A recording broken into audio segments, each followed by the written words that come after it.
Hallo, herzlich willkommen zur mündlichen TLC-Prüfung. Mein Name ist Frau Mia und das ist Herr Koch. Die Prüfung besteht aus 3 Teilen: sich vorstellen, Bild beschreiben und etwas planen. Sie sind Teilnehmerin A und Sie sind Teilnehmer B und wir fangen mit Teilnehmerin A an. Ich bitte Sie zunächst, sich einmal kurz vorzustellen. Hallo, guten Tag. Ich heiße Sofia Herrera. Ich bin 22 Jahre alt und komme aus Bogotá in Kolumbien. Ich lebe seit 5 Monaten hier in München, in einem Studentenwohnheim. Ich bin ledig und studiere hier Germanistik, nachdem ich in Kolumbien mein Abitur gemacht habe. Meine Eltern und meine ältere Schwester leben noch in Bogotá. Wir schreiben uns fast jeden Tag. Meine Muttersprache ist Spanisch. Außerdem spreche ich fließend Englisch und jetzt natürlich Deutsch. In meiner Freizeit tanze ich sehr gerne Salsa und lese viele Bücher, am liebsten Romane. Wie ist das Studentenleben hier im Vergleich zu Kolumbien? Das Studentenleben hier ist ruhiger und organisierter als in Bogotá, aber es ist auch teurer. Was halten Sie vom deutschen Bildungssystem? Ich finde das deutsche Bildungssystem sehr gut strukturiert, weil es viele Möglichkeiten für internationale Studierende gibt. Was würden Sie machen, wenn Sie nach dem Studium keine Stelle in Deutschland fänden? Wenn ich keine Stelle fände, würde ich wahrscheinlich nach Kolumbien zurückgehen und dort als Übersetzerin arbeiten. Dankeschön. Kommen wir nun zu Teilnehmer B. Hallo, guten Tag, mein Name ist Amir Hosseini. Ich bin 35 Jahre alt und komme aus Teheran im Iran. Ich lebe seit 1,5 Jahren hier in München, zusammen mit meiner Frau und unserer 6-jährigen Tochter, die hier zur Schule geht. Im Iran habe ich als Facharzt für Innere Medizin gearbeitet, das war mein Beruf für über 10 Jahre. Momentan bereite ich mich auf die Anerkennungsprüfung vor, deshalb lerne ich intensiv Deutsch, auch die medizinische Fachsprache. Meine Muttersprache ist Farsi, außerdem spreche ich fließend Englisch. In meiner Freizeit schwimme ich gerne und spiele Schach. Warum dauert die Anerkennung als Arzt in Deutschland oft so lange? Ich glaube, das dauert so lange, weil man nicht nur die Sprache, sondern auch viele medizinische Fachbegriffe auf Deutsch lernen muss. Wie unterscheidet sich das Gesundheitssystem im Iran von dem in Deutschland? Das Gesundheitssystem hier ist meiner Meinung nach besser organisiert, aber im Iran ging vieles schneller. Was wäre Ihr nächster Schritt nach der B1-Prüfung? Nach der B1-Prüfung würde ich gern die medizinische Fachsprachprüfung auf C1-Niveau vorbereiten. Dankeschön. Das war Teil 1. Weiter geht es mit Teil 2, der Bildbeschreibung. Guten Tag und herzlich willkommen zu Ihrer mündlichen TLC-Prüfung. Ich heiße Mia, neben mir sitzt Herr Brandt. Unsere Prüfung hat 3 Teile. Zuerst stellen Sie sich vor, danach beschreiben Sie ein Bild und zum Schluss planen Sie etwas gemeinsam. Sie sind Teilnehmerin A und Sie sind Teilnehmer B. Fangen wir mit Ihnen an. Teilnehmerin A. Stellen Sie sich bitte kurz vor. Hallo, guten Tag, ich heiße Grace Owusu. Ich bin 24 Jahre alt und komme aus Accra, der Hauptstadt von Ghana. Ich lebe erst seit 4 Monaten hier in Hamburg. Ich bin ledig und wohne zusammen mit 2 anderen Studentinnen in einer WG. In Ghana habe ich eine Ausbildung zur Krankenschwester gemacht und dort auch 3 Jahre in einem Krankenhaus gearbeitet. Hier möchte ich Pflegewissenschaft studieren und später als Pflegefachkraft arbeiten. Meine Familie lebt noch in Accra, das vermisse ich manchmal sehr. Meine Muttersprache ist Twi, außerdem spreche ich fließend Englisch. In meiner Freizeit singe ich gerne in einem Chor und koche für meine Freunde. Wie unterscheidet sich die Krankenpflege in Ghana von der in Deutschland? In Deutschland gibt es mehr Technik und die Ausstattung ist moderner als bei uns in Ghana. Was würden Sie tun, wenn Sie die Anerkennung Ihres Berufs nicht bekämen? Falls ich keine Anerkennung bekäme, würde ich eine komplette Ausbildung hier in Deutschland machen. Sie singen im Chor. In welcher Sprache singen Sie normalerweise? Wir singen meistens auf Englisch und Twi, aber ich möchte gern auch mal auf Deutsch singen. Vielen Dank. Jetzt sind Sie an der Reihe, Teilnehmer B. Hallo, guten Tag, mein Name ist Ivan Petrenko. Ich bin 45 Jahre alt und komme aus Lviv in der Ukraine. Ich lebe seit 2 Jahren hier in Hamburg, zusammen mit meiner Frau und unseren 2 Kindern, die hier zur Schule gehen. In der Ukraine habe ich als Bauingenieur gearbeitet, das habe ich fast 20 Jahre lang gemacht. Wir sind wegen des Krieges nach Deutschland gekommen. Meine Frau hat hier eine Stelle als Lehrerin gefunden, deshalb wohnen wir in Hamburg. Ich bin momentan arbeitslos und lerne Deutsch, weil ich später wieder als Ingenieur arbeiten möchte. Meine Muttersprachen sind Ukrainisch und Russisch, außerdem spreche ich etwas Polnisch. In meiner Freizeit wandere ich gerne und fotografiere die Natur. Was denken Sie über die Möglichkeiten für ausländische Ingenieure auf dem deutschen Arbeitsmarkt?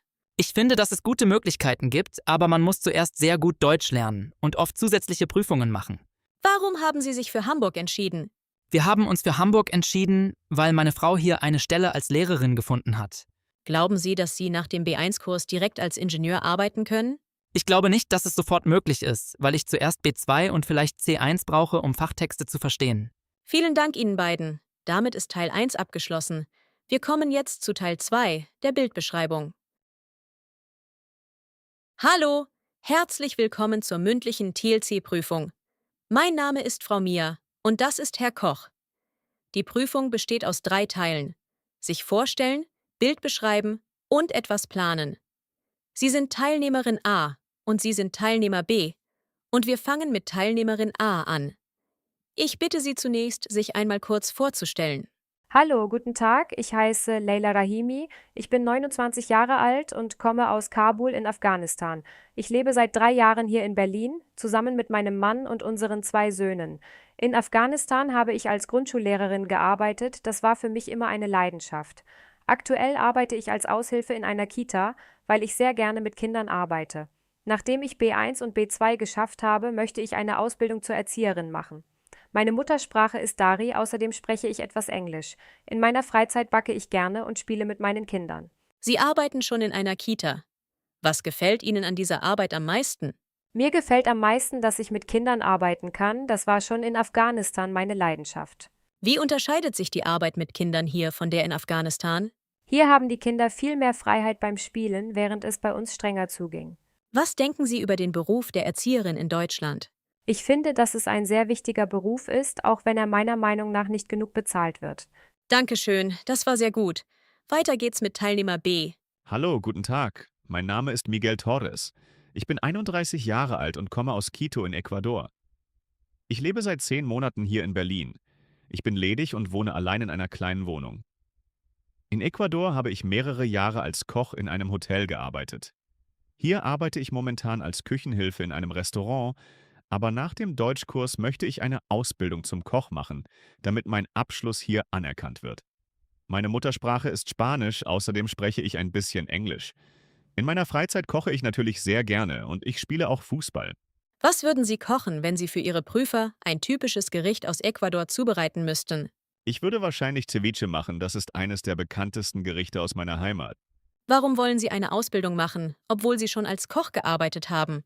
Ich möchte die Ausbildung machen, obwohl ich schon Erfahrung habe, weil ich hier einen offiziellen deutschen Abschluss brauche. Wie unterscheidet sich die Küche in Deutschland von der in Ecuador? Die deutsche Küche ist meiner Meinung nach einfacher, aber genauso lecker wie die ecuadorianische Küche. Dankeschön. Damit haben wir Teil 1 beendet. Jetzt folgt Teil 2, die Bildbeschreibung. Hallo, herzlich willkommen zur mündlichen TLC-Prüfung. Mein Name ist Frau Mia und das ist Herr Koch. Die Prüfung besteht aus 3 Teilen: sich vorstellen, Bild beschreiben und etwas planen. Sie sind Teilnehmerin A und Sie sind Teilnehmer B und wir fangen mit Teilnehmerin A an. Ich bitte Sie zunächst, sich einmal kurz vorzustellen. Hallo, guten Tag. Ich heiße Fatoumata Diallo. Ich bin 26 Jahre alt und komme aus Conakry in Guinea. Ich lebe seit 7 Monaten hier in Frankfurt. Ich bin ledig und lebe zusammen mit einer Freundin in einer WG. In Guinea habe ich Betriebswirtschaft studiert und danach in einem Büro gearbeitet. Momentan arbeite ich hier leider als Reinigungskraft, aber ich hoffe, dass ich nach dem Deutschkurs wieder im kaufmännischen Bereich arbeiten kann. Meine Muttersprache ist Französisch.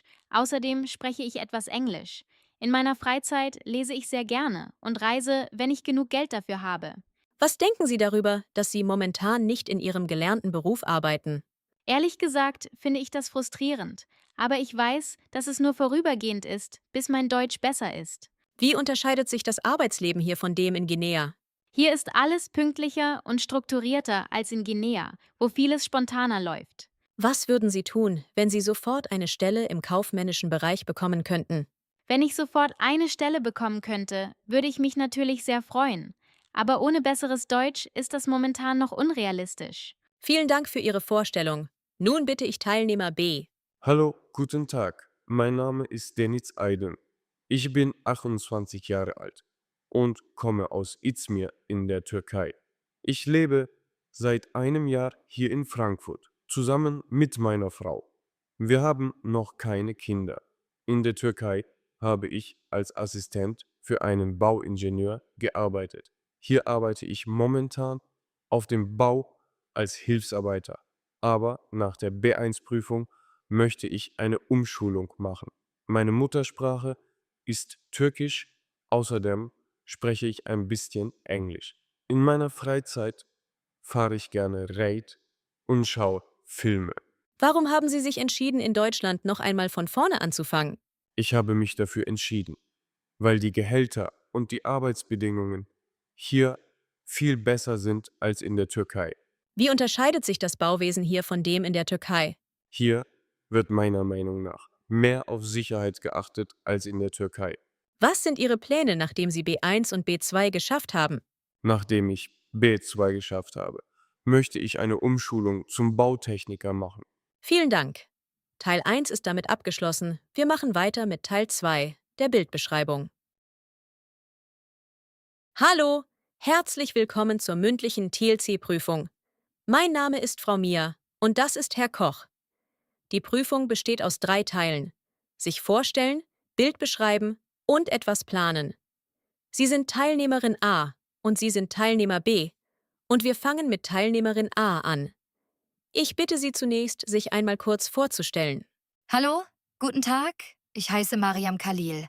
Ich bin 33 Jahre alt und komme aus Damaskus in Syrien. Ich lebe seit 4 Jahren hier in Stuttgart, zusammen mit meinem Mann und unseren 3 Kindern. In Syrien habe ich als Apothekerin gearbeitet. Das war mein Beruf für viele Jahre. Momentan arbeite ich hier als Hilfskraft in einer Apotheke und bereite mich auf die Anerkennungsprüfung vor. Meine Muttersprache ist Arabisch, außerdem spreche ich Englisch und ein bisschen Französisch. In meiner Freizeit nähe ich gerne und arbeite im Garten. Was denken Sie über die Anerkennung ausländischer Abschlüsse in Deutschland? Ich finde, dass der Prozess sehr lang und kompliziert ist, aber ich verstehe auch, dass die Standards hier sehr hoch sind. Wie unterscheidet sich das Leben mit 3 Kindern hier von dem in Syrien? Hier bekommen wir mehr Unterstützung vom Staat als in Syrien, aber ich habe auch weniger Hilfe von der Familie. Was würden Sie machen, wenn Sie die Anerkennungsprüfung nicht bestehen würden? Falls ich die Prüfung nicht bestehen würde, würde ich es nach etwas Vorbereitung noch einmal versuchen. Danke. Machen wir weiter mit Teilnehmer B. Hallo, guten Tag. Mein Name ist Toma Ionescu. Ich bin 40 Jahre alt und komme aus Bukarest in Rumänien. Ich lebe seit 6 Jahren hier in Stuttgart zusammen mit meinem Sohn, denn ich bin geschieden. Ich arbeite hier als Lkw-Fahrer, das mache ich schon seit vielen Jahren. Ich mache jetzt den B1-Kurs, weil ich eine bessere Stelle als Fuhrparkleiter bekommen möchte.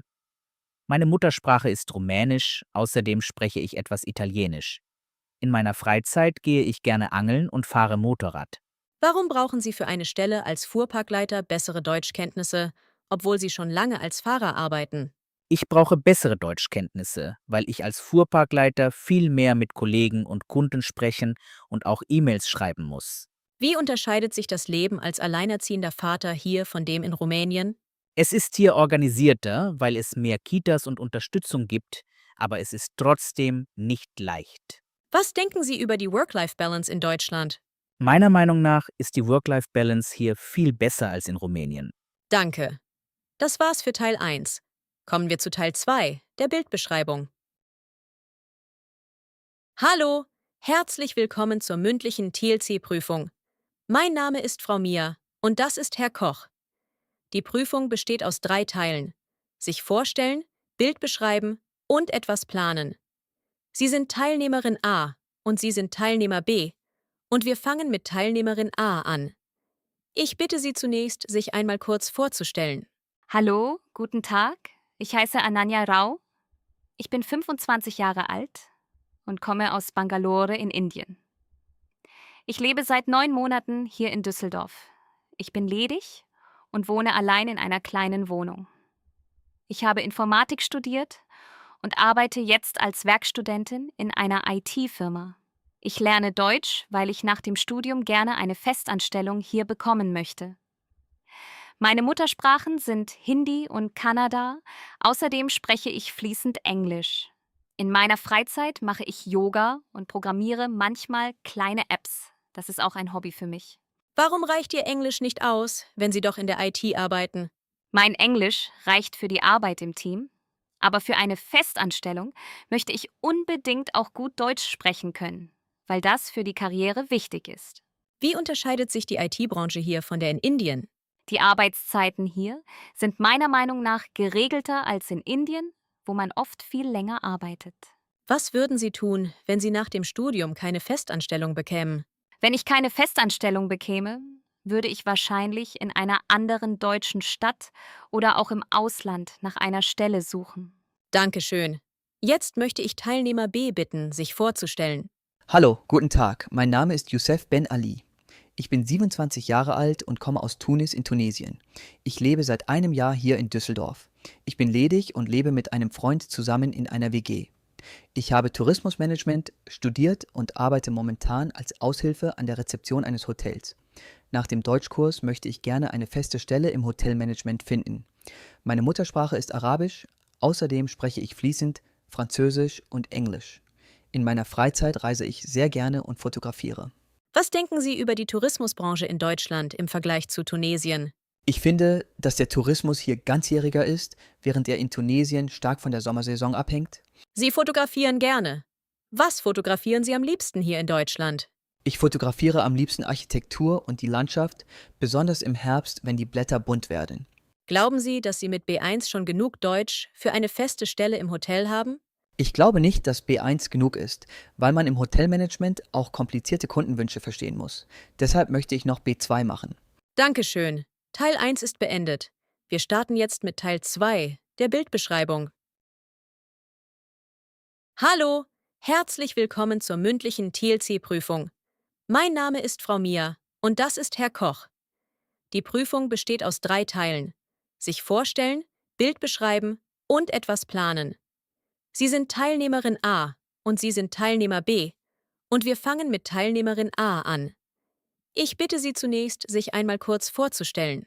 Hallo, guten Tag. Ich heiße Camila Ribeiro. Ich bin 27 Jahre alt und komme aus São Paulo in Brasilien. Dort bin ich auch geboren und aufgewachsen. São Paulo ist eine riesige Stadt mit vielen Menschen, sehr laut, aber auch sehr lebendig. Ich lebe seit ungefähr einem Jahr in Köln, zusammen mit meinem Partner, der Deutscher ist. Momentan arbeite ich als Kellnerin in einem kleinen Café, aber eigentlich habe ich in Brasilien 2 Jahre Grafikdesign studiert. Nachdem ich mein B1-Zertifikat habe, möchte ich mein Designstudium hier in Deutschland fortsetzen. Meine Familie, also meine Eltern und mein Bruder, lebt noch in Brasilien, deshalb telefoniere ich fast jeden Tag mit ihnen. Meine Muttersprache ist Portugiesisch, außerdem spreche ich fließend Englisch und ein bisschen Spanisch. Und jetzt lerne ich natürlich Deutsch. Sie haben erwähnt, dass Sie gerne zeichnen. Was zeichnen Sie am liebsten? Ich zeichne am liebsten Porträts von Menschen, aber manchmal auch Landschaften aus meiner Heimatstadt. Wie unterscheidet sich das Leben in Köln von dem Leben in São Paulo? In São Paulo ist es viel wärmer und lauter als hier in Köln. Außerdem ist die Stadt hier deutlich kleiner und ruhiger. Was würden Sie machen, wenn Sie Ihr Grafikdesign-Studium hier nicht fortsetzen könnten? Wenn ich das Studium nicht fortsetzen könnte, würde ich wahrscheinlich als Kellnerin weiterarbeiten und nebenbei als freie Grafikerin arbeiten. Dankeschön. Dann machen wir mit Teilnehmer B weiter. Hallo, guten Tag, mein Name ist Karim El Amrani. Ich bin 30 Jahre alt und komme aus Casablanca in Marokko. Ich lebe seit 8 Monaten hier in Köln. Ich bin verheiratet und habe 2 Kinder, aber meine Familie lebt momentan noch in Marokko, weil wir auf die Familienzusammenführung warten. In Marokko habe ich 10 Jahre lang als Elektriker gearbeitet. Im Moment bin ich leider arbeitslos, aber ich mache gerade diesen Deutschkurs, damit ich später meinen Beruf hier anerkennen lassen kann. Meine Muttersprachen sind Arabisch und Französisch, außerdem spreche ich ein bisschen Spanisch. In meiner Freizeit spiele ich gerne Fußball und Schach. Was denken Sie über das Leben in Deutschland im Vergleich zu Marokko? Meiner Meinung nach ist das Leben hier organisierter, aber ich vermisse die Wärme und die Gastfreundschaft aus meiner Heimat. Warum haben Sie sich entschieden, allein nach Deutschland zu kommen und nicht mit der ganzen Familie? Ich bin zuerst allein gekommen, weil es einfacher war, die Papiere für die Familienzusammenführung später zu organisieren.